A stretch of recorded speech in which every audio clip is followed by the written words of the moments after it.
Welcome to Career Practitioner Conversations. This podcast is presented by the National Career Development Association. Hello and welcome to the podcast.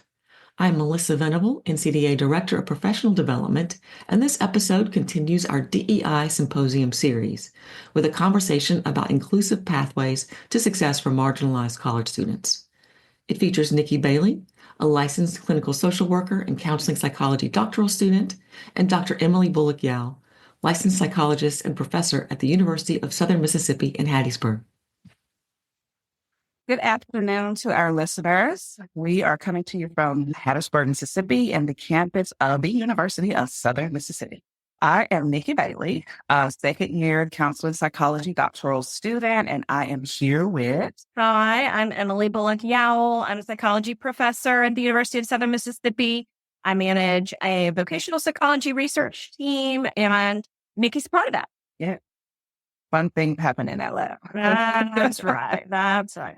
All right. So, ready? Let's do it. Today we're going to be talking with you about a work we did titled A Comparison Study of Career Development Factors Influencing the Academic Satisfaction of Marginalized and Majority Undergraduates. Dr. Yowell, why don't you give us a little teaser for the people who want to know right off exactly what we're going to be talking about? You mean like an appetizer? Absolutely. Okay. Well, research shows that colleges and universities across the United States are facing a real issue with how to support and promote the success of marginalized students. And this was negatively impacting those colleges' retention rate. This is an issue that academia has been working hard to get a proper handle on for a very long time. And despite the increased attention to these issues, interventions just have not been effective, and marginalized students continue to struggle in college. So we can surmise that more needs to be done. But what? So this is what our talk today might provide some of the answers to. Nice. I like that because this is a very important issue to better understand, and for so many reasons. Now that we have given them a brief overview, what more can you tell our listeners about what we'll be sharing with them today? Okay, we'll dig a little deeper, give you some more details, and expand on that as we go along. We want to tell you about some research that my team at the University of Southern Mississippi within their counseling psychology program has conducted.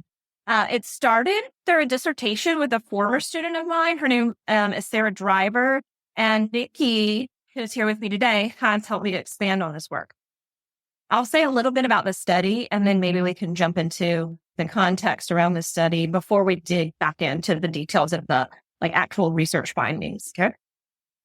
To better understand how career development needs of marginalized versus majority students may differ, we surveyed 220 marginalized students and 103 majority students and asked them about their satisfaction with their college experience, or what we call academic satisfaction, and their work aspiration.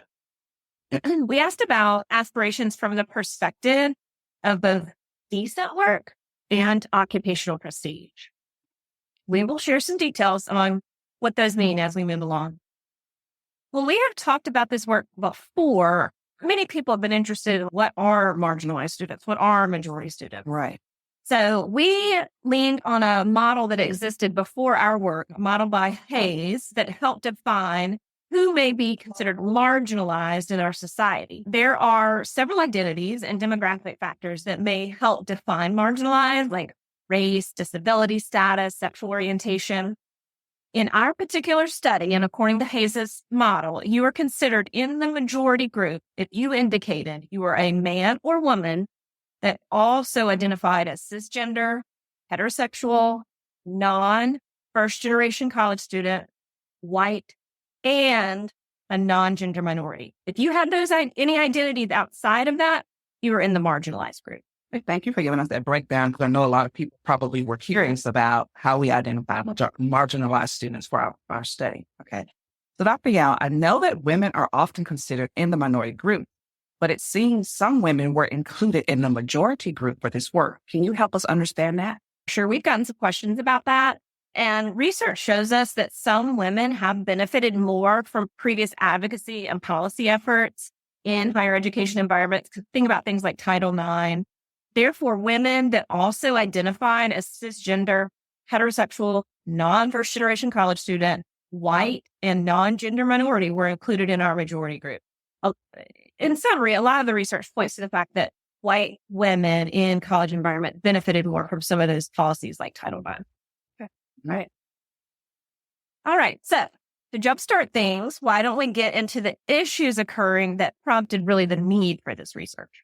You mentioned it in your introduction about how universities and colleges are struggling to better support and promote the success of marginalized students. And this says even as marginalized students are demonstrating a significant surge in entering college, yet they continue to face barriers with institutionalized oppression, racism, ableism, and classism, which hinders their success in achieving their full potential in four-year colleges and universities.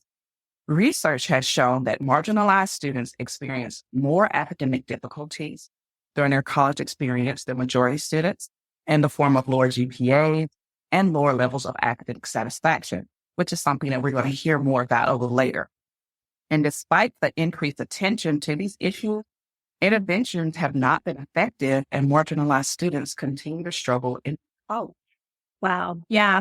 It seems there is some room for greater understanding about how to serve and work with these marginalized students more effectively. Absolutely. And we were talking about universities and colleges struggling to retain marginalized students. And how is this impacting these students, right? They are struggling in college, feeling less confident in their future career choices, experiencing lower levels of academic satisfaction than their majority peers. And all of this is causing a ripple effect for their lives in their future. And let's not forget to look at what the numbers tell us about this issue, right? It's only about 41% of college students will complete their college degrees. The overwhelming majority of these, however, don't identify as marginalized students, who are also known as students of color and ethnically diverse students. The National Center for Education Statistics reports that only 40% of African-American students graduate from four-year universities and colleges, compared with 64% of European American students. Sounds like universities are having difficulties with retention, lower academic satisfaction, lower GPAs, institutional barriers, and less than effective interventions to address these challenges. Mm-hmm. I know that one way to impact retention is by making sure students have meaningful connections to their major, some of which are associated with how they will use their education to meet their goals after college. This is the place where career development professionals like us can make an impact. And it also seems to me that many in academia just hold assumptions that there were different career development needs between the marginalized and majority student. Exactly. I like the way you summarized that.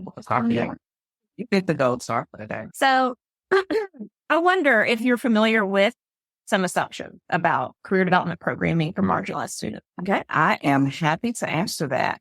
One assumption is that marginalized students are mostly focused on obtaining decent work, which is defined as work that is physically and interpersonally safe, provides time for rest and leisure, adequate compensation, access to health care, and compatible values. So what does that mean in layman's terms? That marginalized students are concerned that their future work is decent work. The other assumption was that majority students are more focused on moving up or the prestige associated with their future occupation, meaning that an occupation's prestige and or ambition is important to majority students. Okay. So you did a good job letting us know what the assumptions are. Maybe I can make this tougher for you. Okay. Can you tell us why understanding this is even important? Okay, a challenge. I like that. Let's see what I got. One reason this is important is because it showed up in the research, right? Working adults with marginalized identities are underrepresented in occupations considered to have high prestige compared with those with majority identities. Majority individuals are judged by peers to predominantly seek occupations which require more education. But it was also shown that an occupation's prestige is important for marginalized students. In fact, many enter college with aspirations of attaining a high prestige occupation. But if they find that they are unable to achieve this desired outcome of their college degree, then their expectations and goals may consistently go unmet. All right, how did I do? Oh, you're not done yet. Don't get too excited. We got more to see what you know. Okay. And that brings us to an important question. What are the impacts of their needs going unmet in this way? Okay, now that is a really great question. I like that. So we actually addressed one of the impacts through our research, and that was lower academic satisfaction of marginalized students. The problem with lower academic satisfaction is that it pushes this group towards settling for jobs they did not aspire to. And the research tells us that the picture of the motivational factors concerning marginalized students is complex and not yet fully understood. Why? Because existing research has yet to thoroughly investigate commonly studied concepts like decent work, occupational prestige, and aspirations for both marginalized and majority groups, particularly concerning their impact on college academic satisfaction. Isn't it great that this is where our study comes in to fill this gap? Absolutely. I love that. Okay, Dr. Yowell, I know you like to test pre-existing assumptions in your research as a member of your research lab. Before we go further, would you like to take a moment to tell us why? Yeah, I think this is a really important thing that research could do when we see that practitioners or others that provide interventions are doing so based on just something they assume is a need. It happens all the time. Yeah. And these assumptions are usually well-intentioned. They're trying to help people. And perhaps they do have some experience with the population that made them think, at least for the people they worked with, that this is what they needed. But research can really tell us if those assumptions have some basis in fact, that we don't just go on our personal experience or maybe even some biases we have to develop programming, to develop interventions. And so research role is not to be the practitioner, but to tell us if the practitioner is heading in the right direction. And so that can be the real importance of looking out there in the world for where there are assumptions and saying, hey, that's right. Right. Okay. I like that. That was really good stuff. And what a great segue into an explanation about the goals of our research. The goal of our research was based on just what you shared, challenging assumptions. We wanted to test the long-held assumption that marginalized and majority students differ when it comes to the vocational factors that impact their academic satisfaction. So why is it important to test these particulars? Okay, because these assumptions were suggesting that the academic needs of marginalized students differ from those of majority students when looking at occupational prestige and future decent work. This assumption plays a key role in shaping university retention and support programming and career counseling interventions. So testing these assumptions can help assure that university programming focuses on the right needs for the right students. I mean, who knows? Maybe marginalized and majority students share more in their hopes and aspirations than much of the previous research has assumed.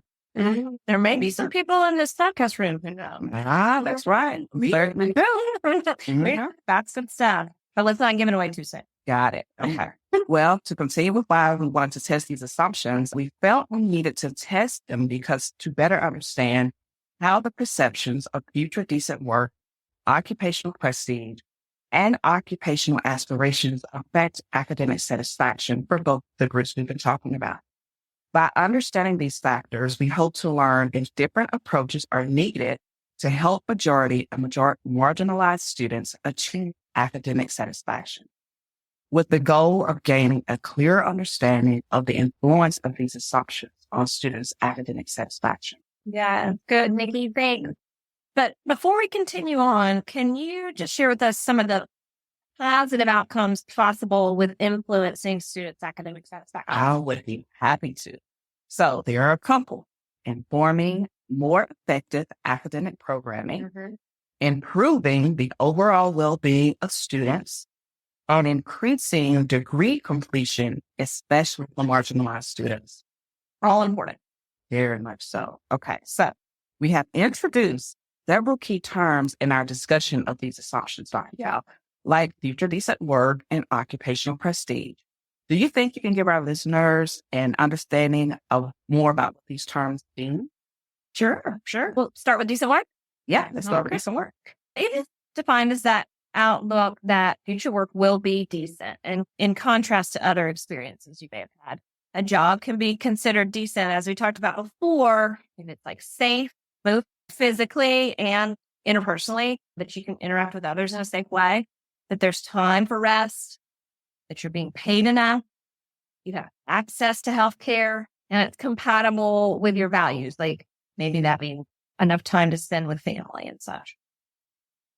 We and colleagues in 2022, they emphasize that college students have identified future decent work as being an important vocational factor, and that there are implications for well-being on whether they find decent work. So it's important. Researchers looked at college students' perceptions of future decent work and found that college students with greater resources believe they have more choice in career decision-making. And more resources were found to be positively related to higher occupational engagement, because it was hypothesized that those with more privilege feel a greater sense of freedom in their career choice. So what is occupational prestige? Now, that is defined as the preferred level of aspiration, occupation, training, public recognition, esteem, and responsibility, all coupled with a desire for like a higher income and socioeconomic status. So it's that moving up the ladder field. Research shows that privilege and oppression influence perceptions of occupational prestige. So, for example, those from higher SES backgrounds are more likely to perceive themselves as capable of achieving like a prestigious occupation, whereas those from lower SES backgrounds are significantly less likely to perceive they can do that. Okay. This has been associated with lower self-esteem, self-efficacy in students from lower SES backgrounds. So it's not just they perceive it one way or the other, but it impacts them in a negative way. Okay. While marginalized and majority students have a difference in perception about occupational prestige, we still don't know the importance of that prestige for those marginalized students. They may still crave it. Okay. Yeah. Okay. So what about occupational aspiration? Okay, so I'm going to leave a little bit on a theory I love to tell you a little bit about that. Fallon's theory of vocational personalities and work environments, Ryan said, it addresses the importance of what people aspire to in their work. Fallon's theory states that people seek out environments that allow them to be and express themselves. In other words, people aspire to occupations that will satisfy their values, interests, and skills, and maybe create meaning from their lives. Right. Occupational prestige and aspirations share some similarity, right? Influencing career decision-making and predicting later occupational attainment.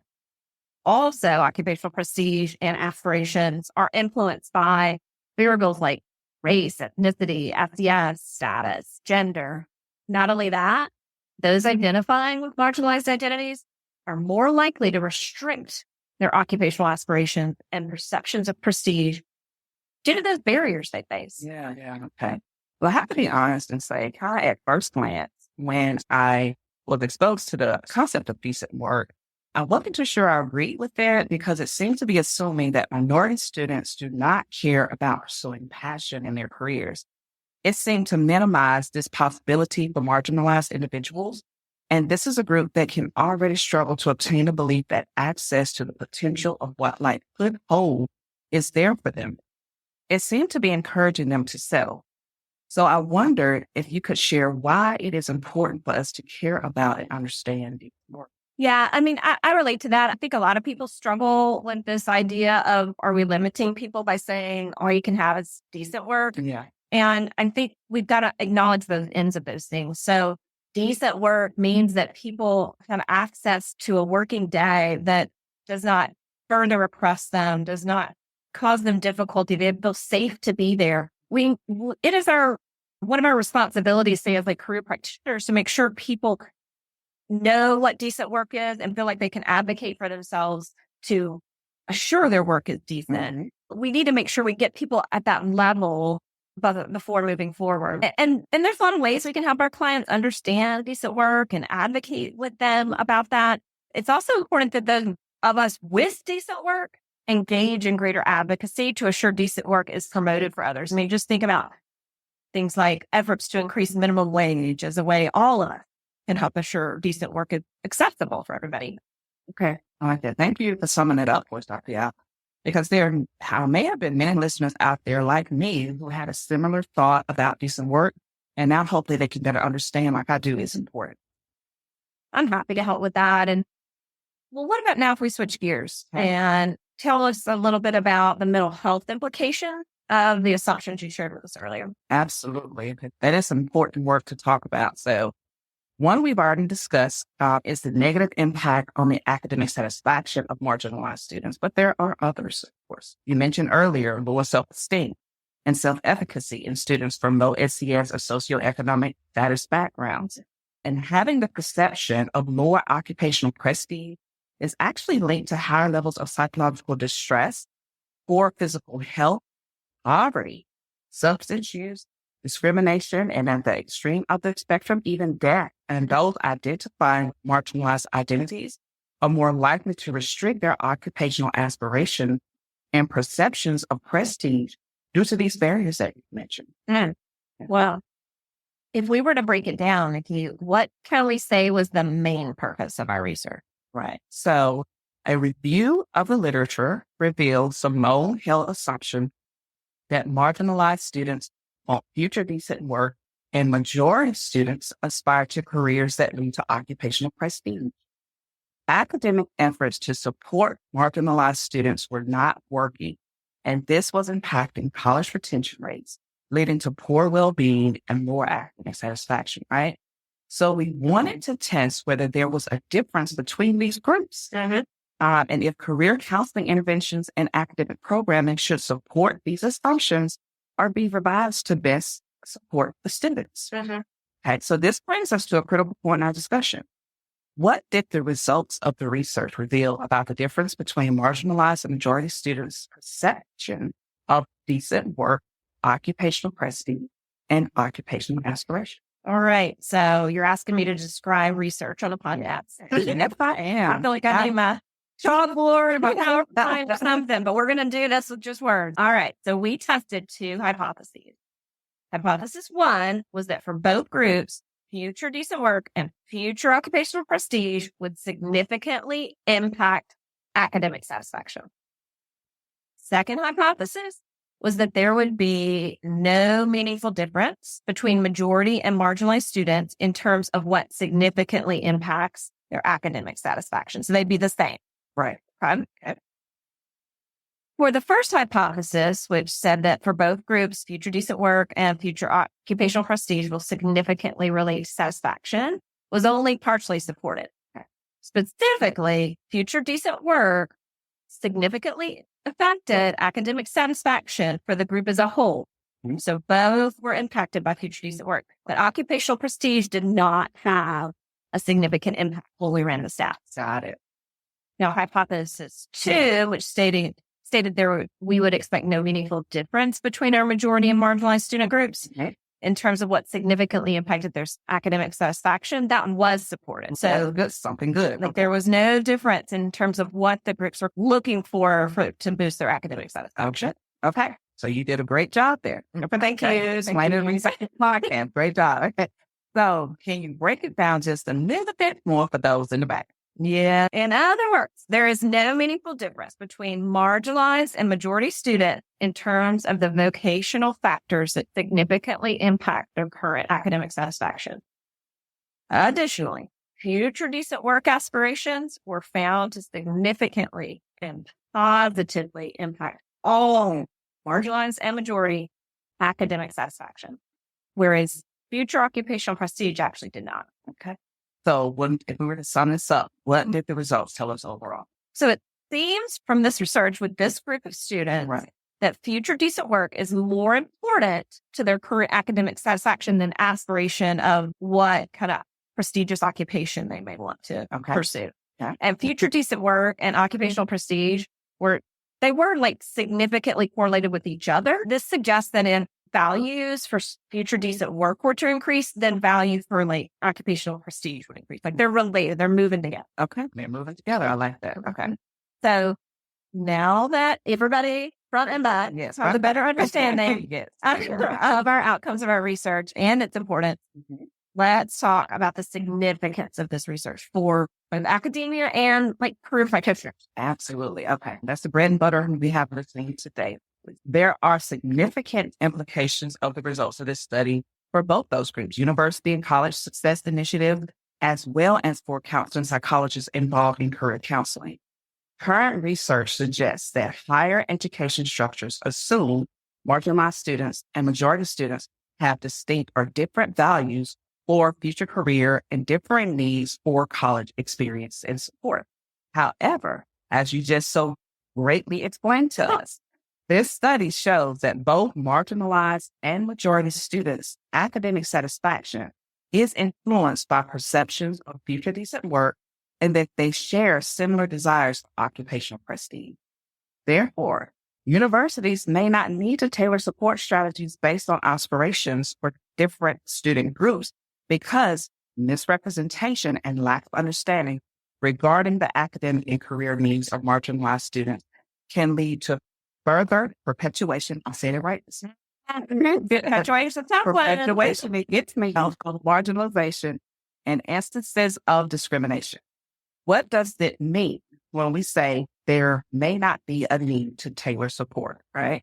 It means that universities might be more successful by ensuring that all students receive an education that guarantees academic satisfaction and aligns with their future career goals, as majority and marginalized students groups share similar needs in these areas. All right, career protection practitioners, there are implications here for you too. The research showed that you played a vital role in educating students about future decent work opportunities and guiding them towards value-aligned careers. Through supportive interventions, you can help students develop the skills to seek and advocate for factors associated with decent work in their future employment. All right. Now, did this research also reveal any cultural implications? It did, actually. It did. So the outcome suggested that focusing on reducing cultural and systemic barriers by using culturally sensitive teaching methods and by incorporating student perspectives into program design can help improve academic satisfaction, student well-being, retention rate, and post-college employment opportunities, especially for marginalized students. Very good. All right. So Dr. Yowell, what are your thoughts about the future direction for this research? Cultivating inclusive and fair learning environments is imperative because this provides lifelong learning opportunities for all students. It empowers those who have faced systemic marginalization to redefine their educational experiences. Given the longstanding issues surrounding student satisfaction and retention and how to best achieve it, psychology, career development, and higher education researchers need to continue assessment in this area to better identify how universities, colleges, career practitioners can best assist every student in their career goals. Before we close it out, is there anything additional that we haven't touched on that you feel is important or that you would like to discuss? Maybe just one kind of overall thing that I want to be sure that we're clear about. Okay. We're not saying with this research or the other things that we've talked about here that there's absolutely no difference between the experience and needs of marginalized and majority students, right? There are things that marginalized students do need to support them in a college environment. They're also often first-generation students. They may not have as much financial support behind them. There are things that they may need and supports to make it through successfully in the college system that may not be as needed in a majority population. We are just saying here that this research shows that with regards to what are they trying to achieve with that college degree in terms of what kind of work they're trying to get after, it may be closer than we think. And that those kinds of interventions and support in the college environment could be more similar than perhaps we're shooting for right now. All right. Great stuff. That was a great way to sum that up and close this podcast for us, Dr. Yowell. Thank you. So until next time, that's it for us.